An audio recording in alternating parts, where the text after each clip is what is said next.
You are listening to the Horse Radio Network, part of the Equine Network family.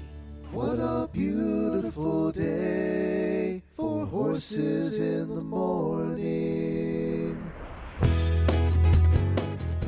You are listening to the #1 horse podcast in the world. Here is your entertaining look at the horse world and the people in it.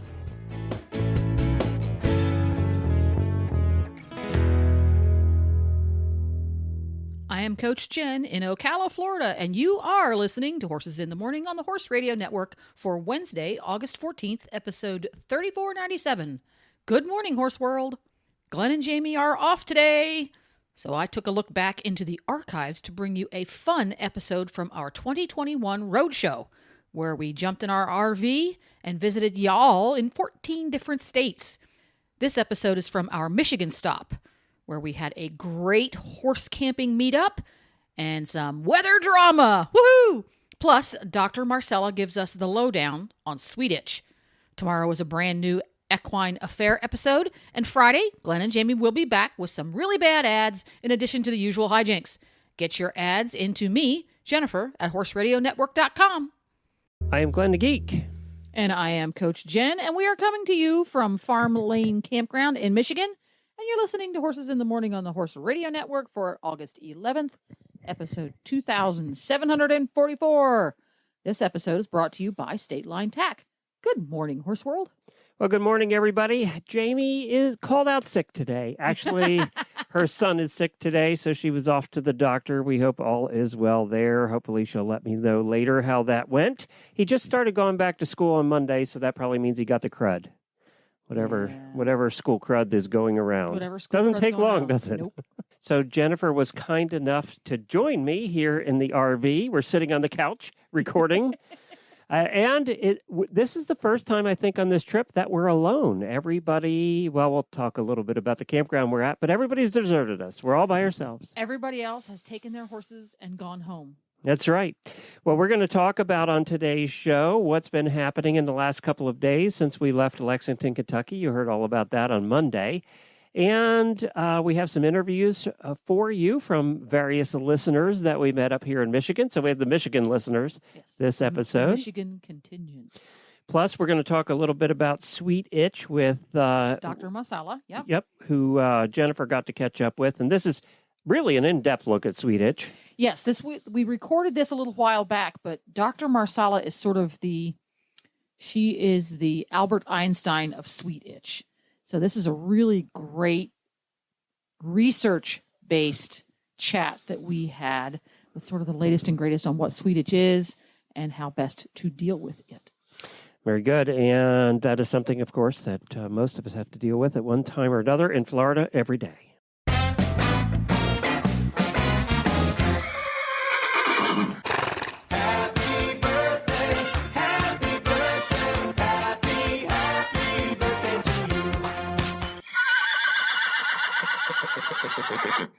Well, of course, it's birthdays today, and we have a bunch of auditor birthdays. Clover Specklin, Spelkin.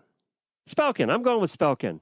Rachel Sawinski, Betty Fay, Shelley Billings, and anyone I missed over the weekend because we didn't do them on Monday. So that's going to cover everybody with that. And now it's Jennifer's turn.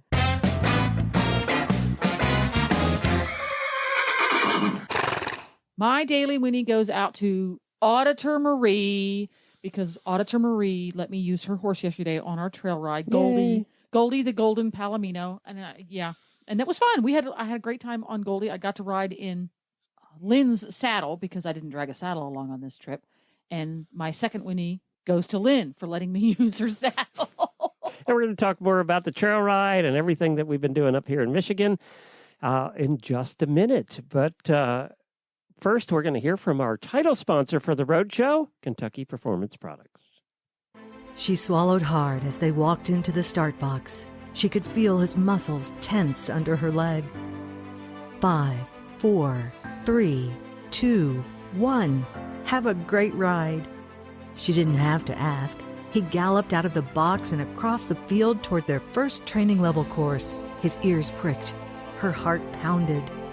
He attacked each obstacle with confidence, clearing them with room to spare. A huge smile broke out on her face as she crossed through the finish flags. She leaned forward and buried her face in his neck. Their bond of love and trust blocked out all else. This love story is brought to you by Elevate. Research proven to have superior bioavailability. Elevate supplies the essential vitamin E often missing from the equine diet. Its all-natural formula supports healthy muscle and nerve functions. The horse that matters to you matters to Kentucky Performance Products. Call 859-873-2974 or visit kppusa.com to order today. So we had a great weekend in Lexington with Jamie, and Jamie flew in from Oklahoma, and of course Karen from Kentucky Performance Products had us over, and Reese Koffler Stanfield let us stay at her beautiful Maple Crest farm. So we had a great time over the weekend with that. And then we drove Tuesday up here. It took about 8 hours to drive through Ohio. We got hung up a couple times, and it was raining the whole way. This was the first leg that we came across any significant delays, but they weren't too bad. 10 or 15 weren't too minutes. bad. What was really weird about it, though, I was starting to feel a little paranoid. Both times they were minor accidents, no injuries that we're aware of. They literally happened a quarter of a mile ahead of us. Right in front of us. Right in front of us. That was a little bit weird. And it was the first day that we've been traveling that we actually had rain and storms. We haven't seen rain this entire trip. It's been going around. Knock on something. We've had the best weather. And we're not known for having good weather when we travel. We're known for bringing all kinds of natural disasters. But so far, knock on something, we're doing pretty good with that. Hey, before we get to go much further, you missed a birthday. I did? You did. It was in the spreadsheet. Therefore, you didn't see it because you don't read the spreadsheet. Yeah. We have to give a belated birthday to Auditor Madison Tillman Harkins, who emailed me, Jennifer at Horse Radio Network Complaints Department. Oh, she did? That I missed her birthday? That we missed her entrance into the auditors group as well as her birthday. Oh, sorry about that. She was a little bit put out. Sorry about that. And if I'm not your friend on Facebook, then I won't see it. So keep that in mind. So Madison Tillman Harkins, if you do not have your invite into the Auditor's Super Secret Fantastic Facebook page yet, email Jennifer at Horse Radio Network. I just look for HRN auditors on Facebook, and we'll let you in. Yeah.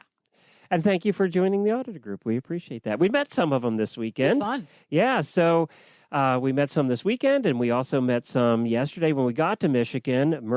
Auditor Marie booked us all of us, there were about 8 trailers here, into Farm Lane Campground near the Waterloo Recreation Area. That's a 20,000-acre recreation area in the lower peninsula of Michigan. It's the largest one. It's the largest state park here. And it has camping options, 11 inland lakes, an awesome trail system, and which Jennifer got to try out a little bit. But I did get to catch up with Marie yesterday and talk a little bit about this area. She lives about a half an hour from here, so let's hear from her. Well, I have sitting with me now the person that made all this happen in the HR Trail Ride Michigan edition, Marie, our auditor and fellow cruiser for all the cruises. Yeah. So you guys went out today. There's a group about 10 people, I think, went out today and trail riding in beautiful Michigan here. Tell us, we're in Waterloo. Waterloo Recreation Area in Grass Lake, Michigan, yeah. And what is Waterloo? Well, it's about 20,000 acres of public land, and we have about 30 miles, 40 miles of trails, horse trails that are designated horse trails. So there's one private horse campground and one public horse campground. And the private one, which is Farm Lane, which is what we're at, has electric. And water. Yeah, and water. So we can take showers. Yeah. And air conditioning. So, Marie, thank you for putting this together and for having us out. You're welcome. This is our northernmost stop of all 5 weeks here in Michigan. And we wanted to get to Wisconsin, too. And we have a lot of listeners over there that were very upset. And I want to go to Wisconsin because I love cheese. And Jennifer loves cheese. And we do want to go there sometime. But it was just too hard to get from Wisconsin to Michigan and make it all happen in the time we had. So, and I don't do bridges. And the Mackinac Bridge at the top of the state didn't sound like much fun to me. So, yeah. It's a challenge with a trailer. Yeah. Yeah, it didn't sound like much fun.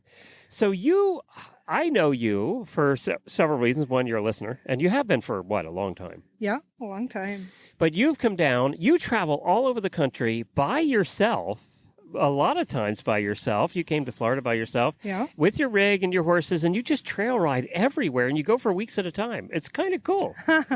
I'm trying. It's every girl's dream to just go. And your husband not interested, right?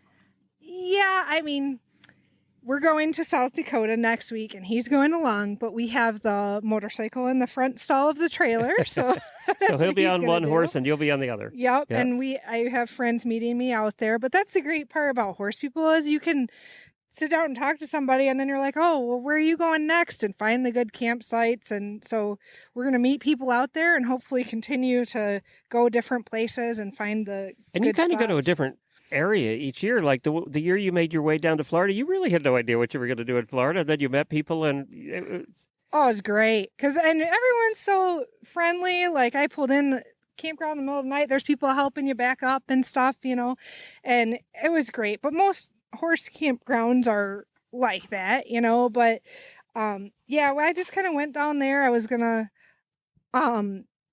just ride where I found cool spots. And so now I can go look and find other cool spots and go explore more. So I think this year is going to be South Dakota. And then maybe around Christmas time, because I have a job that shuts down for a week in between Christmas and New Year's, I'll go to Aiken or north of Aiken. That was really cool. Southern Pines area, maybe. Oh, yeah. I've heard about Southern Pines from you guys and Lynn. And so. Yeah, that'd be beautiful, actually, at Christmas time. So what prompted you to just do this, to just pack up and go and to want to do this? Well, I have a decent horse. I don't know. Jenn might disagree with you today. Jen's a little sore right now. How far did you go today? We went 12 miles, and Jenn rode my quarter horse mare, Goldie, who I always say to everyone is great. And then she senses the need to defy me. And I hear Jenn going, okay, Goldie, that's enough, back there. Like, oh, God. You rode for a long time, too. Yeah. You were out for 4 hours. Yeah, and it's a challenge. It's mostly in the woods, so it was nice and cool and everything. But it was, a long ride. We got to go to the water, so that was... Yeah, Jennifer had some videos of you riding through water and streams and stuff. Yeah, it's really, really pretty. I wish we could have gone, maybe tomorrow. Jennifer's not going to be able to get out of bed tomorrow. That's a lot. She rides an hour, not 4. So this is good practice for your endurance ride at the Biltmore, Jennifer. Yeah.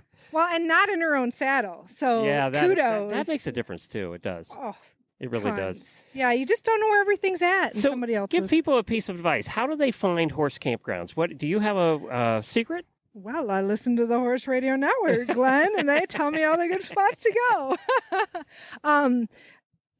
One of the sites, horsemotels.com. Yep. But mainly, I just sit and talk to people and find out the best spots, and then I stalk them on Facebook. And my good friend Lynn, Bishop, who's also an auditor and was riding with us today, she does the same thing, and she researches everything, and we just find the most scenic places. So we like hills and up and down, and this was the place we're going. We can go to Mount Rushmore. So. Oh, really? Yeah. You're allowed to ride there? I assume not to the top. I think so. I have this envision of us riding up on the heads, but I don't think that's what's going to happen. You're going to come out a nose at the top. It'd be like on National Treasure. But yeah, I don't know. My expectations are probably a little bit different than what's going to happen, but it'll be a fun time no matter what. So I don't know. I hope we get out there, but you have a farm. Your farm's what, about a half an hour from here? Yep, in Saline, yep. And you have a lot of sheep. A lot of sheep, a lot of tiny sheep. How are sheep to care for? What do they like to care for? Well, they're similar to horses in that they're born to find ways to die. And basically all I do is keep them from not dying. Dying.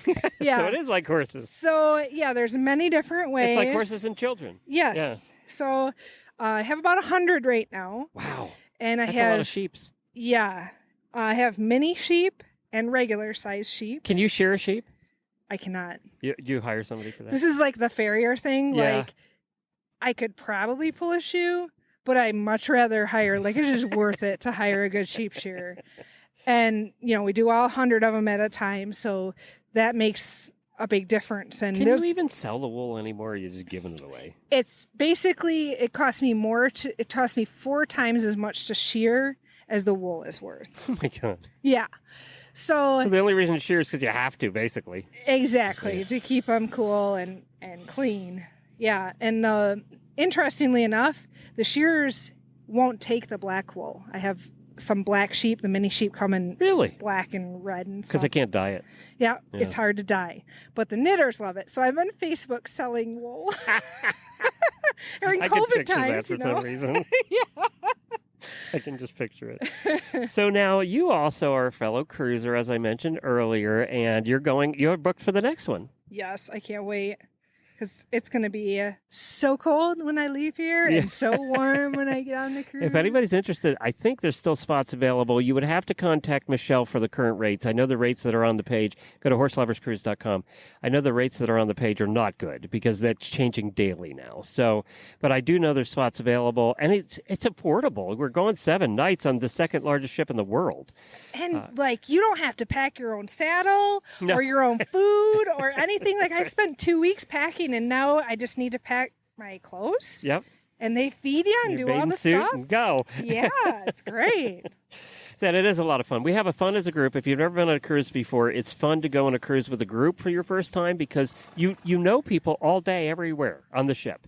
And there's always and the other advantage we're going to have this year that we never had before is they've now on their app, they have a communication system. So we can actually communicate with each other on our phones now. When you go do karaoke at night, you can send out a message to everybody and let them know karaoke at 10 o'clock. So, yeah, we can communicate now, which was always a problem when you have a group and want to make an announcement. You could never do it. So now we can do it, and we have fun. We eat dinner together every night. It's just a good time. And, people are asking, are we going to go or not? I don't know. We'll find out January 30th, a week before the cruise leaves. It's going to change 100 times before now and then. So I'm not even worried about it. It's just going to be what it is. So I hope we can go. We have over 50 people signed up this time. That's so awesome. Isn't that crazy? I just love it. And I love that our cruising family just keeps getting bigger and bigger. Because a lot of the previous cruisers go, and then we just keep adding people. We just catch up and figure out who bought a new horse and all that stuff. And we're all Facebook friends. Some of Jennifer's family's going this time, so we're excited to see them and go with them. So it's all good. If you want to check it out, go to horseloverscruise.com, and Michelle, our travel agent, her number's on there. Just give her a call or drop her an email, and she'll get you the current rates. And you can join us in February for a 7-night cruise from the second largest cruise ship in the world. It's big. We've been on this size cruise ship before, and it's fun. You're going to love it. It's double the size of the last one. I'm a little scared. I got to be honest. Thank you, Marie, for doing this, and thank you for being a farm host. Yeah, thank you so much for coming up to see us. Well, thank you, Marie, for putting this all together, inviting everybody out, and it's been so nice to meet some of our Michigan people. And it was so funny because while everybody was here, we were all camping together for a couple of days. So we did dinners together at night and hang out together during the day. And so we did a trailer tour, which was kind of fun. We went around to each other's trailers, and everybody's was different. So it was kind of neat this time. Vastly different rigs. We had living quarters of enormous variety. Big ones. We had little tiny ones. We had little weekenders that were homemade, DIY weekenders. And we even had one rig that the truck had a truck camper on it, which you don't see as often. So it was really fun to see the different And solutions. it was a retro truck camper. It was cool. It was cool. Yeah, it was a lot of different neat. solutions to the same issues. You need a place to sleep. You need a place to make food. You need a place to go potty. Yeah. One. And one of the problems everybody has to solve when they're camping with their horses is flies. Flies in your living quarters and flies on your horse. We've been fighting one here in the camper all morning. Plus, There they he had is. the biggest horse fly I had ever seen yesterday. It was about the size of a quarter. They make them big here in Michigan. Affectionately known as the B-52. Oh, my God. Yes, and because there are B-52 as well as other flies in the world, the best way to combat that is with a fly sheet. And of course, State Line Tack has all the fly sheets you can imagine. And right now they've got fly sheets from Amigo. They've got fly sheets from Tough Rider. They've got fly sheets from Kensington. And they've got fly sheets from Shires. Every imaginable one, even the one that makes your horse look like a zebra. You can find all of that and more at www.statelinetack.com. Check them out today. Now, you got to go on a ride yesterday. We alluded to it earlier, and you got to ride one of Marie's horses. And there were about 10 of you that went out. I posted pictures yesterday on our Horses in the Morning page. You'll see it there. But you went out for a little longer than you're used to. How are you feeling today? It was 4 hours you guys were out there. It was a 4-hour ride on Jiggy Goldie. Goldie is very, very attached to her stablemate, Dash. Dash is just as attached to Goldie. So if Goldie got more than about 6 inches from Dash's bum, she got a little bit upset. So that was a fun learning curve for both of us to help her understand that it was okay to give Dash some breathing space. So there was a little bit of jigging, a little bit of pucking, but we were okay. And it was a beautiful ride. It was just here in Michigan, this particular part that we're in is lots of terrain and it's very rocky ground. So it was fun to ride on something that had just a little bit more challenge than the flat sand. You had some up and downs, unlike Florida. And I was using borrowed tack. Thank you again, Lynn. My concern being that the girth would fit because all of Lynn's girths are 89 inches long. and Goldie is a little itty bitty quarter horse. So I had the girth on the top hole on both sides and prayed that the girth would be snug enough going up these giant hills. And that worked pretty good. But then going down the hills, I was even more concerned. Oh my gosh, I'm going to slide right over her neck. But it was fine. It all worked out. We went out for about 3.5 hours. And we went uphill, down dale, and then we had a little short lunch break. Very wooded. Thick woods. Well, thick woods. You can't see 3 feet. Saw some deer. And Kathleen said there were also snakes, frogs, and a couple of other things, but I missed them all. I didn't see any. All I saw was the butt in front of me. So it was a really, really fun ride. I enjoyed it. We moved along at a fast walk most of the time with an occasional gallop up a hill. So that was really fun. I couldn't feel my toes when we got back. she was funny when she got back. She's like, I can't feel my legs. I can't feel my toes at all. And I'm used to riding in endurance stirrups that have a really wide footbed. And this was regular English stirrups. So my toes were pretty numb and my butt was a little sore. But you're not used to riding 4 hours. Well, that's good practice for the Biltmore when you get back and do your endurance ride. That's right. So that was fun for everybody. I hung around here and actually got some work and enjoyed the peace and quiet while you were all gone. There you go. That's what I did. And we got a chance to catch up with a few more of our listeners while we were here, and we'll be bringing them to you throughout the show. But the first one up is Lori. Well, while the rest are out trail riding, I'm hanging around with Lori, and you're an auditor, right? Yes, yeah, I am. thought so. Yeah. So we're hanging out here in the cool breeze, in the shade, waiting for the rest of them to get back from their long trail ride. And I thought I'd catch up with Lori. Now, Lori had an interesting past career. Tell us about your past career. I was 18 years as a 911 dispatcher. Wow, that's a tough job. Emotionally. Yeah. You start to almost just turn your emotions down. Yeah, you have to. I was a vet tech, and that was actually more stressful. Really? Mm-hmm. Because you're there. You're there. Yeah. You're there, yes. And, it's animals instead of people. Right.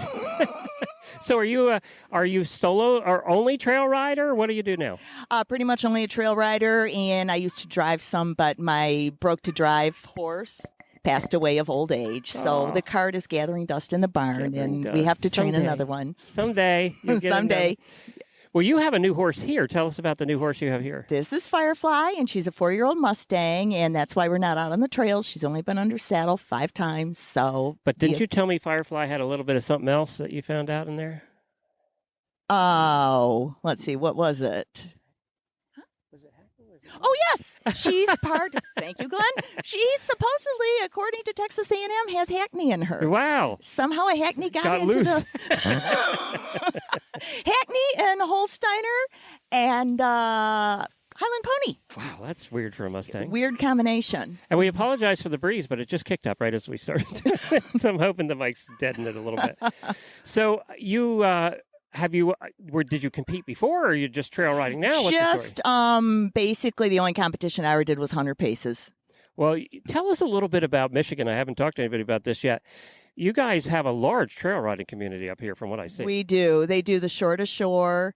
There's trails all over the place. To the other lake? Yeah, because Lake Michigan to Lake Huron, or Lake Huron to Lake Michigan, which is I have not done yet. That's a hike. Well, it's a great start and a great ending. Part of the middle doesn't look all that great to me, so I might ride the beginning and ride the end and trailer across the middle part. And so it's how many days to do it? They do it in a week. A week? Yeah. Yeah. That sounds like fun, though. Is it all trails, or they do have to do some roads? It's all trails. They have to do some roads, which I'm not in love with. I just read The Ride of Her Life, and I was terrified through most of it. Even though I know that she makes it to California, I'm still expecting somebody to get killed. Yeah. Not for me. Yeah, we've covered a few people over the years that have done that cross-country ride, and it's the people and the traffic and the cars. Yeah. And when she was on bad roads and the cars were sliding, no. I agree. I don't even like riding my bike in narrow roads. I'm not a huge fan of road riding. I'm really not. So part of the shore to shore does go along some fairly busy roads. So that part I would not enjoy. Do you have a large sport horse community up here in Michigan? Well, if you get back closer to Detroit, then now I worked as a kid as a groom at the Bluefield Open Hunt. Back then we had A-level showing and that type of thing. They sold off a good part of their land. So that's not as active as it used to be, and racing has faded away. So we don't have we have one standardbred track left. Wow. But there's still, there's a lot of Western riding, a lot of hunter jumper, a lot of dressage. The only thing you don't see much of around here is saddle seat. Oh, wow. Yeah. I only know of one saddle seat farm. It's like almost too far north to see that. They haven't gone up this way yet. Yeah, but... So what's it been like training the Mustang? Really not bad. She's a level-headed little thing. Her only problem is she's pushy. She's the kid I got her from treated her more like a dog than a horse, and we're having to teach her that she is a horse and not a dog. Yeah, she's not a lap animal. Yeah. So, which is great when you're a kid and only want a lap animal, but not so good if you're trying to do something. She's got to learn that the shortest point from A to B doesn't include walking over my body. So. Yeah, and you tried walking her today because you've only ridden her a couple times. So, and this is a long trail ride today in the we would have turned back. I would still be out there trudging along. Yeah. So, I mean, it would have been tough to do that. So you walked her along, and that's one thing you said when you got to the single track with a pushy horse. That's not good. Yeah, no, we're still working on the you walk behind me on a slack line thing. Yeah. And she's getting better. That takes a little bit. I mean, you've only had her for a little while. Yeah, she's getting better. Why did you pick a Mustang? I just did a bad thing and was bored and sitting on You did a horse. Jamie? Mm-hmm. Yeah, that was cute. Oh, take it home. You did a Jamie. Yeah, I've done that twice. That's how I got my thoroughbred, too. Oh, there you go. You did a Jamie. I was still at 911, and it was a slow day, so I was on the Canter website, and I'm like, oh, my God, she's gorgeous. And one of the officers behind me, I'm like, isn't she gorgeous? He's like, yeah. And I'm like, I want to go to the track and buy her. And he's like, well, she's so gorgeous. He's like, just print her picture and hang it on your wall. He was the smart one. He was. Should have listened. You should have listened. Yes. Well, thank you for joining us here. Oh, well, thank you. It's been fun to see everybody on this trip. Yeah. It's been so much fun. Yeah, it's great. I'm glad you made it here. Today's health segment is brought to you by Daily Dose Equine. I'm hanging out here this afternoon with Dr. Rosanna Marsella, and she is from the University of Florida. That's the vet school here in the state of Florida. It's the place to go in the state of Florida if you have issues with your horse. And an article that I saw on thehorse.com caught my eye, and Dr. Marsella had been doing some research into allergies. And one of the things that our horses are allergic to a lot is bug bites, particularly what a lot of us refer to as Swedish. So, Dr. Marsella, thanks for stopping by today. You're very welcome. You're going to help clear up some gray areas for a lot of us horse folks because horses get itchy for a lot of reasons, and insect sensitivity is one of the common ones. Is that right? Yes. In warm climates, like Florida, for example, insect allergy is by far the most common cause for allergies, and allergies are the most common cause for itch. So we see a lot of itchy horses. A lot of itchy horses. So what is the most common biting insect that horses become allergic to? The most common is culicoides, which is what people refer as, sweet itch as a slang term. And it basically are these biting insects, very, very small, that come out typically at sunset. And they are the most common cause of hypersensitivity in horses. And these horses are very easy to identify because they rub their mane and tail. And so they have specific areas where they tend to be itchy. So they have a very typical distribution of lesions. So this is very, very common, particularly in areas, after there's been a bit of rain and there's standing water and so on, because culicoides needs standing water in order to thrive. Aha. So like mosquitoes, you're going to find them in areas where you have standing water. Interesting. Yes, so no-see-ums, which is another term for culicoides, is an insect that doesn't travel long distances. So it stays very close to where there is an area of standing water, like mosquitoes. And but differently from mosquitoes, it's also a poor flyer. So it doesn't fly very well against the wind. So the typical situation for no-see-ums to thrive is an area where basically there is moisture and there is no wind, which is north central Florida, for example. In the summers you have this hot, muggy days and no breeze and, high humidity and lots of rain. And so no-see-ums are very, very common. So when somebody has a horse that's itchy, he's been scratching his crest for several days now, but the weather has been cool. Why is it that our horses are scratching when we're not seeing any bugs? How does that work out?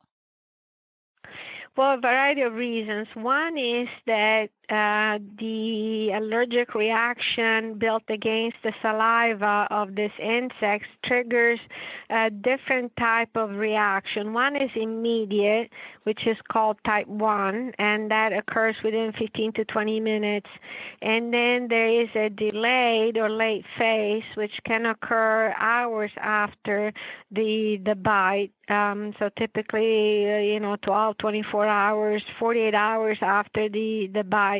And this is true for many insect allergies, including, for example, flea allergy in dogs, And so by the time you go and look, you don't see evidence of a bite, and you may think that your animal has some mental problems, but it's not the case. It's that the reaction is a delayed reaction. And then the other thing that frequently happens is that they develop secondary infections. Right, so that even when the bite is stopped, then if they have a secondary staph infection, that's enough to keep them itchy. And that's sometimes one of the reasons for why some horses, the really bad ones, may stay symptomatic even after the weather changes, because they have accumulated enough infection, which needs to be treated. So that's going to need to be treated separately from the hypersensitivity itself? Right. So the treatment, in order to be successful, needs to identify the different triggers for itch, because itch is multifactorial and additive. Rarely you're just itchy for one reason. Typically you're itchy for multiple reasons, and there is a threshold. And so you need to identify as a clinician where the threshold is and what the important factors are. And most of the time, in order to be successful, is necessary to address the initial trigger, which in this case, let's say, is the insect bite, and the secondary consequences to this, which is typically the bacterial infection. If you do one without the other, typically you're not successful. So let's say if I just put fly spray, but this horse already has a staph infection, just applying the fly spray and preventing new bites is not enough to bring him below a threshold. Or if I just treat the infection, but I allow additional bites, that's not enough. So most of the time it's necessary to do multiple things in order to make them comfortable. So how, as a horse owner, how am I going to recognize the difference between a horse that has hypersensitivity and he's itching versus a horse that has hypersensitivity, he's itching, but he's also got a separate infection? Is there something visually that a horse owner could see, or is that something you need to test for? There's some clues, okay? So typically if you have scabby skin, that's a sign of infection.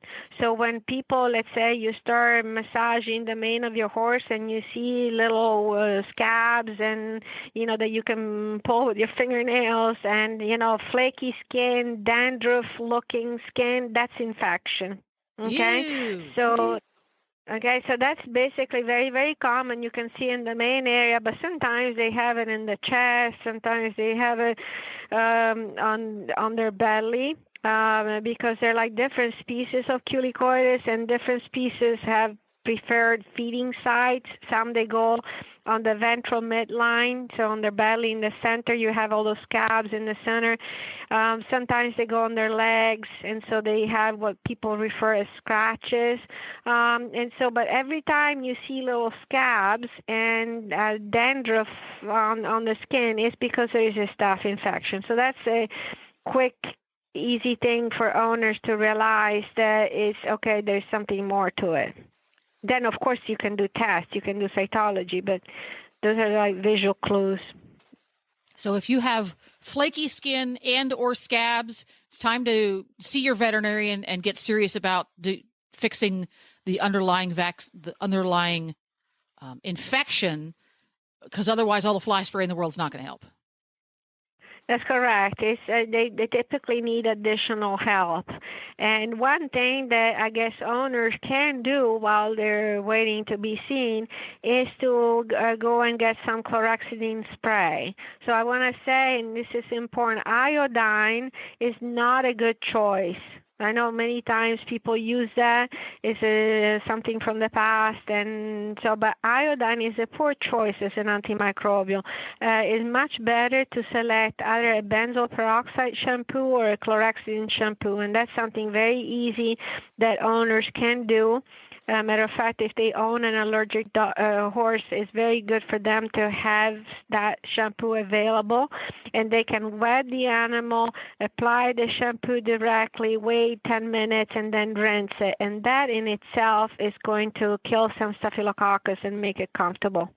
So, and then, of course, more. Go ahead. If someone wants to get these types of shampoo, how would one recognize it, or is that something they should get from their local veterinarian, or can you buy it over the shelf? So you will not find them at the feed store, if that's what you're asking. You can find them online. Of course, veterinarians have those, and they have typically like products that have a better residual activity because they're not all created the same. For example, they've done studies at the chlorhexidine, for example. You can have 10 different brands of chlorhexidine, and then some are better at staying in solution than others. And so typically the products that the veterinarians would have are like, the ones that have been tested and so on. But others you can find on, I hate to say, on the internet, so you could Google, chlorhexidine shampoo for horses, and you would have a variety of choices. Now, as a owner, you may not know which one is the better one, but at least you can get started while you're waiting to consult with your vet. But veterinarians do carry this type of antimicrobial shampoos, and you will not be able to find them over the counter in the average feed store.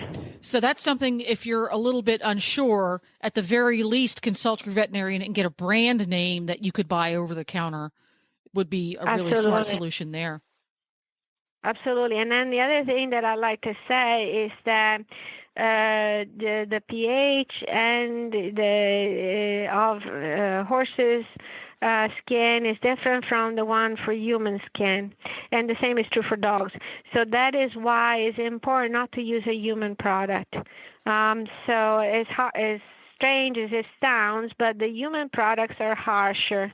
Really? Because human skin is thicker, it's actually greasier. I know it makes no sense to us how that could be, but for example, if I use a benzoyl peroxide shampoo, just to make a name, the human products are like 10%. 5% is what they call sensitive skin.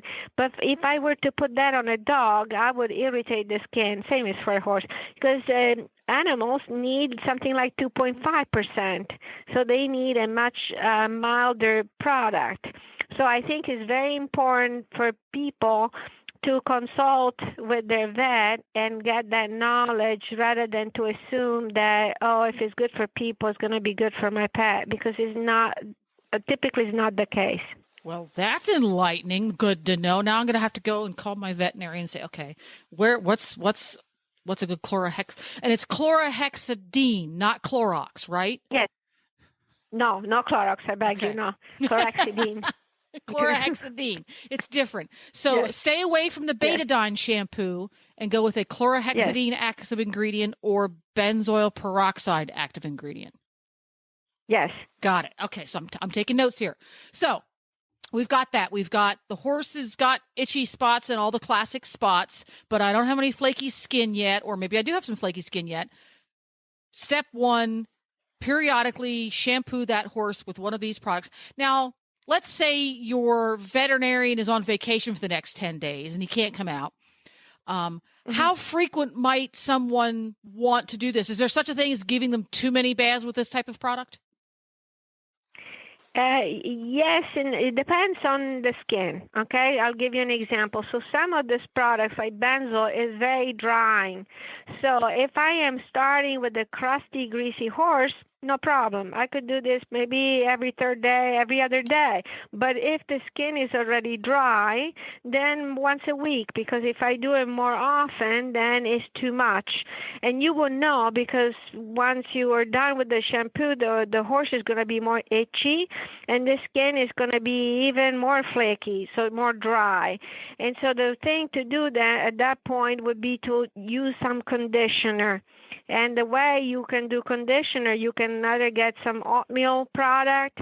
You know, there are many options available.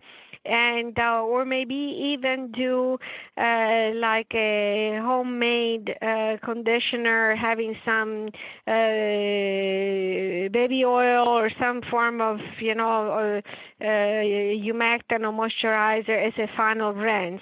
Because basically dry skin is itchy. We all know that, right?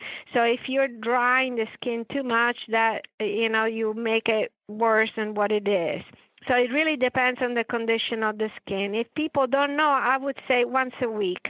Okay, so once a week is a ballpark, plus or minus, depending upon how dry your horse's skin. That makes sense, though. Our pony, who tends to be sensitive to bug bites, has naturally dry skin. He's just dry-skinned all the time. So we would have to be very careful not to do it too often again. And that's a good to note, because it would never have occurred to me that, okay, I gave him a shampoo with a horse-specific chlorhexidine shampoo, but golly, now he's itchier. It would never have occurred to me that, oh, maybe I'm doing this too much. So good to know. Now, one final ingredient in this whole thing is I would like to add one more thing, if you allow me. So for your pony, to use a oatmeal conditioner afterwards. And then importantly, I would like for people to know, in humans as well as in animals, allergic skin is drier than normal skin. So that is why, for example, in people, you have to be very careful what kind of detergent you use, what kind of soap, what kind of fabric, and so on. Same is true for animals. So if your pony is prone to allergies, he is more likely to overreact to things, from the spray to the shampoo and so on. So it's very important to always use like hypoallergenic products. So this is kind of like a general rule. Good to know. See, again, just because my horse had an insect hypersensitivity, it would not have occurred to me that he's likely to be more sensitive to other things. So now I'm going to have to take all that smelly shampoo and set it aside for the horses who don't have sensitivities and get some nice hypoallergenic stuff for Scooter. Now, one more ingredient to this whole puzzle is, okay, the horse is hypersensitive to these bugs. How can we help discourage those bugs from biting them to begin with? Well, so a couple of things. For one, repellent. And I like to point out that there are several products out there that call themselves repellent, but they're not. Okay. And unfortunately for the average owner, how would they know the difference? And that's, once again, they need to get that information from their vet. So I'll make it very simple. Most of the products out there are not strong enough to be repellent. They are insecticide, but not repellent. What's the difference? An insecticide, it means that if a fly is on the horse and I soak that fly in spray, it dies. That's an insecticide, so I kill it. But an allergic horse needs more. It needs for that fly not to land on the horse in the first place. So you need a repellent.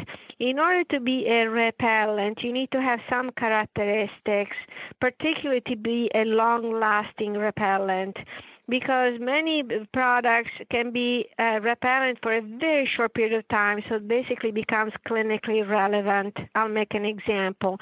Clinically relevant would be something like, for the life in Florida, it would be, for example, citronella. So yes, it is a repellent in a sense, but unless you want to be there and spend the rest of your day spraying the horse all the time, it may not be strong enough to make a dent in preventing bites. Okay, so same is true if I use something that is very low percentage, or pyrethrin or permethrin. It's an insecticide, it's not a repellent. And this is where I see a lot of frustration in horse owners, because they're doing what they think is the best. They are applying the fly spray. They think that they're using a repellent, but they're not. So in order to be a repellent, you want something like a 1% permethrin or a synthetic derivative. So options, I hate to mention names, but just to help, so good options would be like Tack or Endure. Those type of products are actually effective repellent, but they need to be used more often than what it says on the bottle in a place like Florida. Because with the moisture, the rain, the sweat, and so on, they will not last the 2 weeks or 3 weeks that it says on the bottle. No, we need them not. more often. Right. So I mean, everything, again, this is an answer biased by the fact that I practice in Florida. I'm sure there are other parts of the country in which that could be sufficient. But in a challenging place like Florida, you need to go for the stronger options and apply it generously every day. If people want to go botanical, neem oil is an effective repellent. It's a repellent for mosquitoes, it's a repellent for no-see-ums. The other thing that helps is management issues. So these insects are most active at night, from sunset to sunrise. So in an ideal world, which may not be feasible for most owners, the horse should be inside in front of a fan at night. Typically in Florida, it's the opposite. People put the horses out at night, right? Because it's cooler. But that's also, so, right. But if they do that, then that's the time that they really need to load up on the fly spray, because that's the feeding time for the no-see-ums, right? So if they cannot stay inside in front of a fan, because again, no-see-um is poor flyer. So if the horse is parked in front of a fan, it's not getting the bites. So if they are not inside, then they need to be sprayed at the time that they are turned out. So that's one thing. Then the allergic horse should have the paddock the farthest away from standing water. So if there are multiple options on the farm, the allergic one, the farthest away from any body of standing water. So these are like little things that can be done to minimize the bites. Well, that's practical and very, very useful. I didn't know the difference. I knew there was a difference between an insecticide and a repellent, but I only knew that there was a difference because one label says one and one label says the other, and some labels say both. But apparently you need to pay close attention to the repellent part. Yes. Read the ingredients. So besides the name, because unfortunately there is not as strict of a control on what can be written on the bottle, but I encourage owners to read what there is. If it's something like 0.1 per liter, 0.1% per meter, and that's okay for the average horse. So it's not okay for the allergic, it's not sufficient for the allergic horse. So I think there's a difference. One thing is how to do some general control of flies, and that's okay. But if you own an allergic one, you need to be above and beyond that. That's true for horses, true for dogs, and so on. So it's a different level of approach. And then one more suggestion that I found very helpful, and I want to say I have zero stock of financial interest in any of these things that I am suggesting, but I can tell you out of my own experience, there is a machine, it's called Mosquito Magnet, that people can buy online, and you can put different attractants in it, and you can basically attract mosquitoes or no-see-ums and this and that. And if you are in an area that is absolutely loaded with it, I live on a river, okay? Oh, So it's, and with the, and then the river floods, and so there is wetland, and I'll let you imagine what the summer looks like.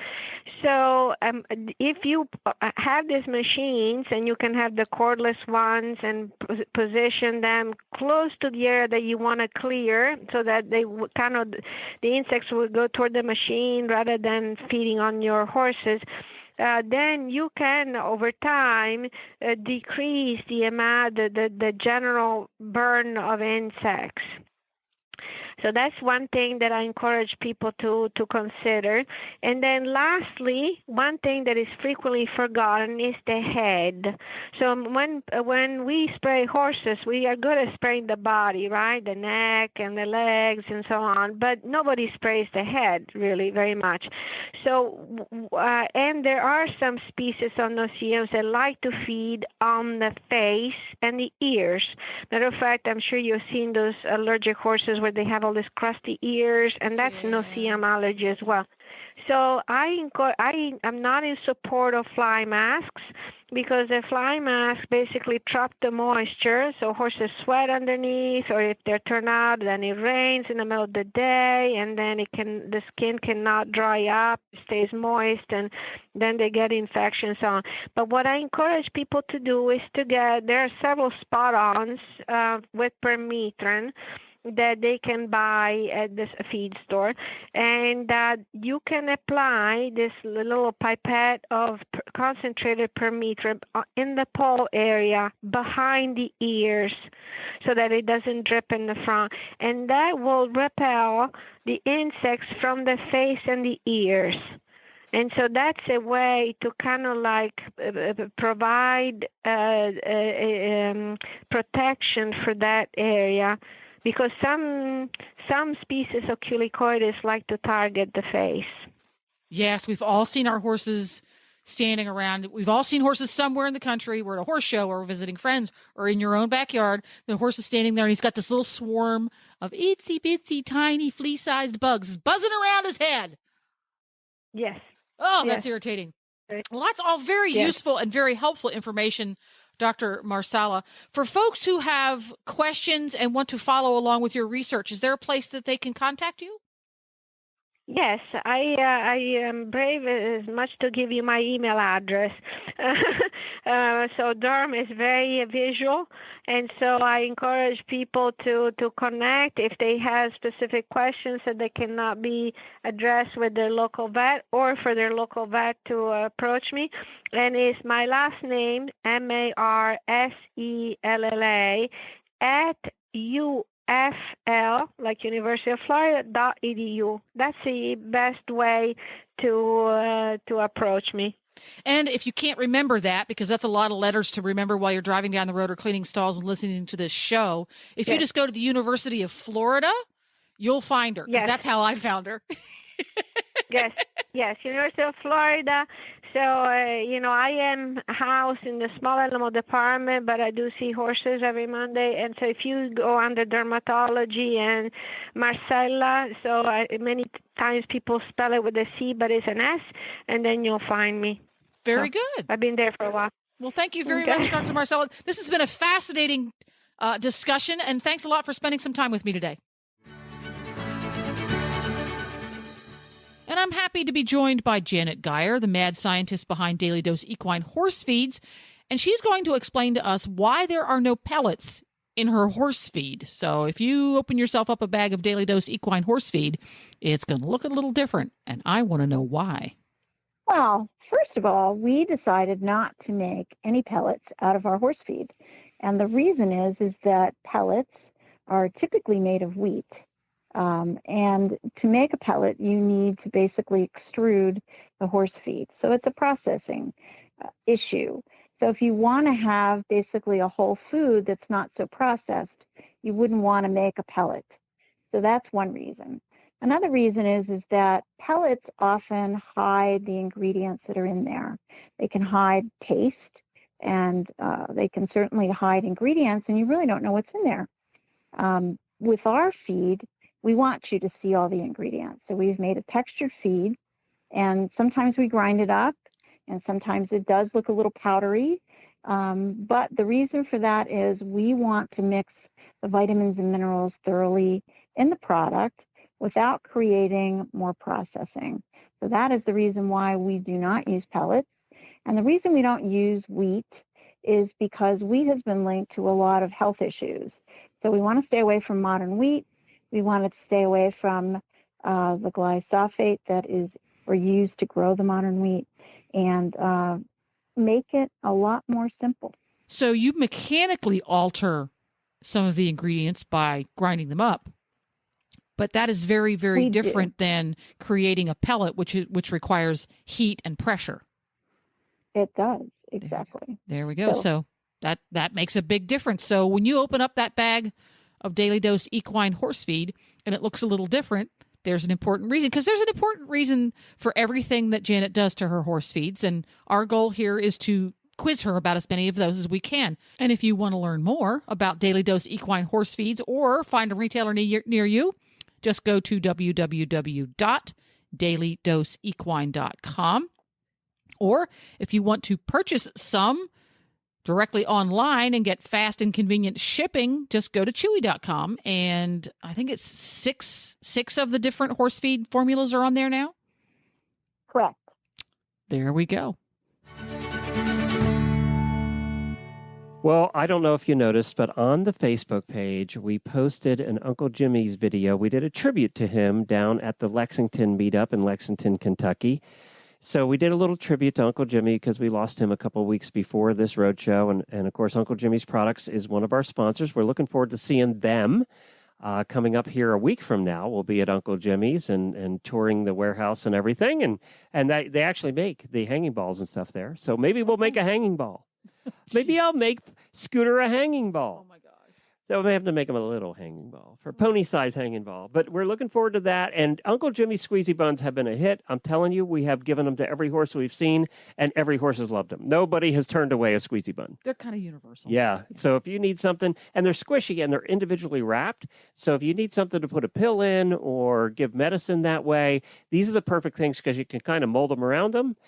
Just break them in half and mold them around them, and it works great. Uncle Jimmy's Squeezy Buns, look for them in a store near you or go to uncle-jimmys.com. Well, somebody else we got to see up here is somebody we've seen quite a bit, and that's Lynn. Lynn is one of our terrific auditors and a listener for a very long time and a fellow cruiser from the Horse Lovers Cruises. So let's hear from Lynn. Well, I'm sitting here with an old friend still in Michigan. We're still sitting beside the horses. It is absolutely beautiful day. The horses are in pens literally right beside us. We're at this campground, and the trail ride just finished. But Lynn is an old friend. She's been on cruises with us before. And you're a driver in the past. You were riding today, but you've driven a lot of places. Yes, and that was actually how I found Horse Radio Network. I was not a member of the ADS, but every once in a while I'd poke around on their website just to see. And I saw this little tile off to the side that said Driving Radio Show. And I went, what is that? And I clicked on it, and there you were. And that was how Dr. I Wendy discovered and I. you. Yep. Yeah.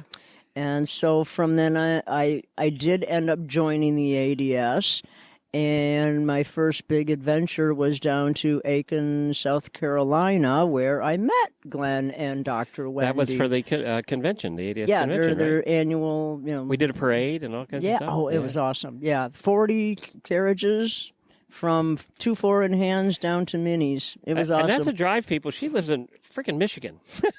It was, but I wasn't retired yet at the time. I am now, but my goal was to, go cool places and ride my horse or drive my horse. So that was my first opportunity, and it was so easy. It was just like you write a check, they tell you where to go, when to be there. They throw very cool parties, and I really miss that. I hope they start doing that again. I want another adventure. I think 2022, we'll see. Yeah. So where other places have you taken your carriage? The first one was Aiken. The second one was Acadia. Oh, in Maine. In Maine. That was that, that is carriage driving Mecca, and that was on the bucket list. It looks so beautiful up there. That was awesome. And a woman that lives in my general vicinity, Barb Chapman, is very active in the driving community. She's an eventer, a combined driver, eventing on wheels. So anyway, she was getting an award at the Acadia dinner, so that was kind of cool. And then the other place I've been was Southern Pines, where you were just at. Southern Pines was lovely. It's neat. It's completely different than Aiken. It's weird how different the two are. And people think they're a lot alike, but they're not. Well, they are in that they're, horsey and very driving friendly. So, that's not all that common. So. All right, I'm gonna give up a secret here. There is a dog staring at me, panting, and just dropped a Frisbee on my foot. So tell us about the puppy. This is Daisy. She is a cattle dog shepherd mix. She's definitely a cattle dog. And she's Frisbee and ball obsessed. You are. You and very insistent. Keep throwing it at me. That's funny. She loved to play. Well, they haven't had a proper walk in several days. So we usually walk anywhere from 45 minutes to an hour and a half every day. Well, now you have a Morgan. Tell us a little bit about your horse. His name is Ringo. He's 19 now. I got him in 2008, and he was actually my husband's horse, and my husband has now passed away. And he is the last horse I have at the moment. I am looking to get probably a retired standardbred because I want another driving horse. And even though Mr. Ringo is a Morgan, he's gated, he will never make a driving horse because he's just too squirrely. He did very well in the trail ride today, though. He was nice. Yeah, I heard he was great. Yeah, he was good. He was like steady Eddie. But yeah, he's been spinning around in circles in his little pen there for. He's quieted down now. He's tired. Yeah, I think we took a little starch out of him. Well, thanks, Lynn, for joining us. We appreciate it. Thanks for listening all these years. It's been great, and I've loved the cruises and the Facebook page, and said being in the auditor Facebook page, I said it's like family, only better, because they're not family. Well, our final interview that we're going to bring to you from our listeners, of course, this trip is all about listeners, so we're trying to bring you as many interviews from listeners as possible because they're fascinating. Our listeners are so diverse. We have the most diverse group of listeners, from doctors and lawyers to house cleaners to just everything. We've got them. Everything, but with one thing in common. the horse. And Kathleen, you've heard on this show, if you listen to the driving show at all, she's been coming on for the past 3 years. And she gives us our history lesson on driving from the Carriage Association. And she was the one that sponsored our meetup here on Saturday night. But she also rides horses, and in addition to driving horses, so I got to catch up with her a little bit about riding horses in Michigan. Well, here's a voice that you're all going to be familiar with if you listen to every episode of Horses in the Morning for the last... How many years? 3 years now. 3 years, is it? Really? Yeah. And that's Kathleen from the driving show. Of course, she's with the Carriage Association of America. And she was very kind to put us up and help us out with the Lexington meetup, which was a lot of fun. But then we show up in Michigan, and we drove 6-8 hours to get here. By the way, all that noise is Jennifer working on getting into her horse. So through the gate. And if you hear a little wind, it's because we're outside. But we show up, drive 6-8 hours that day, and here you are. You're here in Michigan. Yes. We came to ride this time. No driving involved. And I didn't know the drivers did that. See, I thought they were like me and didn't ride it. No. Most of us started out riding and then said ouch and started driving. After that ride today, you're probably saying ouch again. You guys went on a long time. So what kind of horse do you have? So I have a grade quarter horse. He is a buckskin, but he is definitely built like a tank and like an old style quarter horse. He's 15'3", 19 years old. This was our first trail ride with a group. We've been out with his travel companion, but this was the first time with a group, and he did fabulous. He is a horse that used to be have a real Western pleasure walk trot, and he had some tummy problems, and we've gotten that fixed. And man, he had a ranch walk today, power walking up there, just owning that hill, and he was like, "I got it." He's over there yawning at me right now. Oh, he's going to sleep good. You're all going to sleep good yes. tonight. But horses and people. Yeah, he had a good time. He had a very good time today, and so it was. And he enjoyed the creek. Yeah, you guys were in a creek for a while, weren't you? We were. They called it the river, and then there's a creek. I'm not quite sure what the difference is here, but it wasn't very deep, and nobody laid down, which that's good. It was good, but they all had a good splash and a little jump out, and they had a good time in that. So. Did you used to show riding? Yes. What'd you show? I showed English and Western. My parents showed at the national level Appaloosas and quarter horses up through the 70s, and so I was in the ring pretty much before I could walk, doing lead line. And then coming up through 4-H, I went to state for English, and I also I won a lot of silver in Western. So do you also do something that's a little bit different than other people do. Tell us about your other riding activity. Are we talking about the medieval games? Yes. Okay. So I got into the medieval games because I liked mounted archery. And that's part of one of the things that they do. And so I do that. I do several different games within it. There's one that's kind of like polo. It's a kind of a cross between lacrosse and polo. And didn't they used to do that with heads, like goat heads and stuff in the old days? Yeah, and then they do one with a goat too. Yeah. I don't do the one in the goat because he's 15'3", and I can't reach the goat that's on the ground.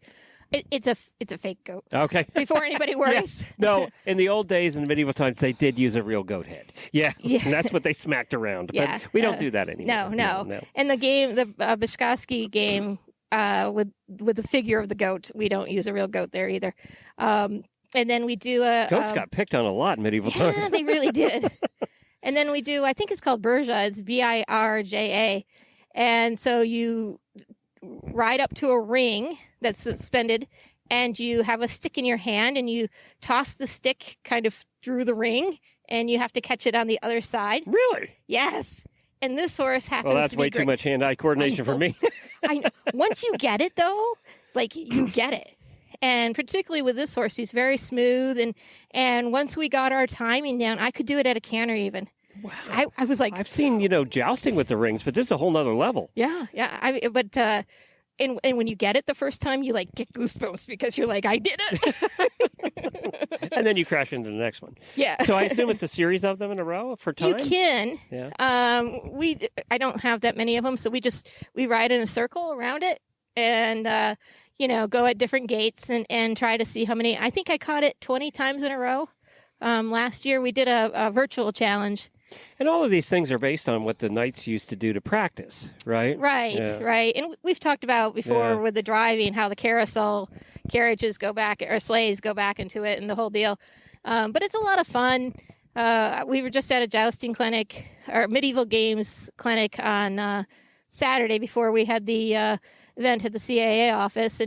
And we did jousting, we did the rings, we do things called heads, which is actually with magnetic little poles now, not actual human heads.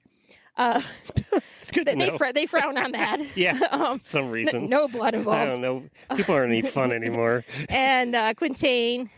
Quintain I really enjoy. Now, to explain what that is. So Quintain is basically hitting a shield that is on a pivot. And so it's jousting without hitting a person. But it comes around. Yes. And if you don't get out of the way, yeah. If you don't know what it is, watch Knight's Tale, and he gets hit in the back multiple times. Now, we don't hit each other or, hit with the back, but you could potentially. With the head, with reeds, if you hit it too hard with the sword, and your horse is a really long-bodied one, sometimes the reed head, which is on a string, comes around and boops your horse in the rear, and they move faster that way. So you have to plan ahead, or just not hit it so hard. So the amount of games are a lot of fun, but we had a blast today, and he's been a good boy, and so I'm looking forward to being able to do more things once we get done with this COVID thing. Very good. Well, Kathleen, thank you for being on the show all the time. I mean, you're on every month. And it's always so fascinating because you put so much research and you know so much about the history of everything. So that's kind of cool. And you talk more than just about carriages. We talk about all kinds of historical stuff that, when you think about it, anything before 1880 was all carriages. I mean, you either rode them or you drove them. Right. That's... We were just talking, but I'm researching right now the Chicago exhibition, which is the World's Fair in 1893. You have to figure Michigan was only still being settled in 1873. So, There you go. This was still wilderness then. And by the way, that noise you hear is Goldie whacking her tail on the gate. They're in little paddocks right beside us. They're having a good time. Yeah, but thank you. You're welcome. So we are in day 11. Jennifer is still with me. She hasn't flown home yet. Are you missing your pony? Yes. But we've heard people have been asking because we said that he was lame before we left. You're getting reports that he's pretty sound now, right? Nigel, we're talking about? Nigel, yes. For those who are new listeners, Nigel. Yeah. I got a text from Dawn, the gal who is taking care of him and riding him while we're away, that the day after we left, of course, the day after we left, he went sound, and she's been taking him out according to his work schedule. So I'm crossing my fingers that he stays that way. And from what I hear, Scooter is just being Scooter at home. He's eating carrots. He's enjoying life. He's hanging out, wishing he had more grass. It's just Scooter. That's what Scooter does. Scooter hangs out and enjoys life. That's what he does. Life is a party. And our neighbor, so our landlords take care of the ponies when we're away. So they're taking care of Scooter while Nigel's off at training camp. And our other neighbor that's right across from Shannon, who's right across from Scooter. I mean, literally, Scooter sees them come home about 10 feet away. And Shannon comes over every night and gives him carrots. And she gives me regular reports she calls him the land shark. He's the baby land shark. Yes. Yes. So thank you, Shannon, for giving regular updates on the little land shark. We appreciate it. And there was a Mustang here yesterday. I have to say, you heard about him a little bit earlier. But there was a Mustang here that is quite unique and has some Hackney blood in him and stuff. And that was the quietest new Mustang I've ever seen.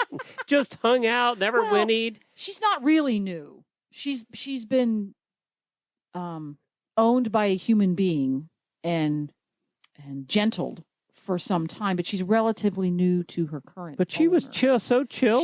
She was one of the most chill horses all weekend. Of all of them here, she was one of the most chill. She made the quarter horses look nuts. I mean, it was pretty cool. But we've had a pretty good trip. Our motto is we're going to have fun, or it's going to be a disaster, or it's going to be disastrously fun. So far, I'm knocking on wood. it's been pretty fun, and we haven't seen the disasters yet. More fun than disaster thus far. Yeah. Yes. I don't even know where I was trying to think so I could share with you guys. By the way, hang on, auditors, for a post show where we need to talk about that bet that you guys all have, and we're going to give you some. We're going to give you some of the lessons we've learned in the post show. But right now, I think that it's been a pretty good trip so far. We haven't had really anything major break. It's been working out. Really shouldn't be saying this. It doesn't matter. You should not be saying this. Should not. But all those people who were rooting for disasters, I'm sorry, we can't help you yet. But who knows? We're only 11 days in, so we have a few more weeks to go. Oh, stop, Lynn. Stop. And please verify that I have been driving. All the videos will make it look like I don't do any driving. I want you to not drive anymore. Because every time you get behind the wheel, we have traffic tie-ups, we have rain. Construction, heavy traffic. It all happens the minute you sit in the car. Don't. Jennifer gets these easy stretches, and then I get behind the wheel. I drive for 6 hours. You drive for 35 minutes. I know. And invariably, it's horrible. It's horrible. So I get those kind where it's narrow lanes and all that in the rain. But I have been driving, and that's been good. We got to see a lot of rural Michigan and Ohio, a lot of rural Ohio, actually, coming up through. And one thing we learned is Ohio roads are great. Michigan, not so much. We go across the line. Literally, there was the sign, and we went from smooth road to boom, boom, boom, boom. So, Michigan, you got some work to do to catch up on Ohio on roads. Next up, we are heading out tomorrow to see our friend Frankie Lovato over at Equicizer, and he's the one that makes the Equicizers, and of course, ex-jockey, and been coming on our shows for 10 years. And we're going to spend a night with him. And then this weekend, I'm heading over to one of my mentors, Dave Jackson's, and I'm going to be hanging around and playing podcasting this weekend with my podcasting friends while you take a day or two off. Yeah. You're going to get a break from me. Yeah. And I think she needs that. Tomorrow is Mary Kitzmiller and Jennifer, and they'll have a brand new episode for you that they recorded earlier. And then Friday, hopefully, Jamie is back, and we'll have some really bad ads and a regular show for you on Friday, and maybe a little interview with our friend Frank Lovato. In the meantime, take care, everybody. Be safe, and auditors, hang on.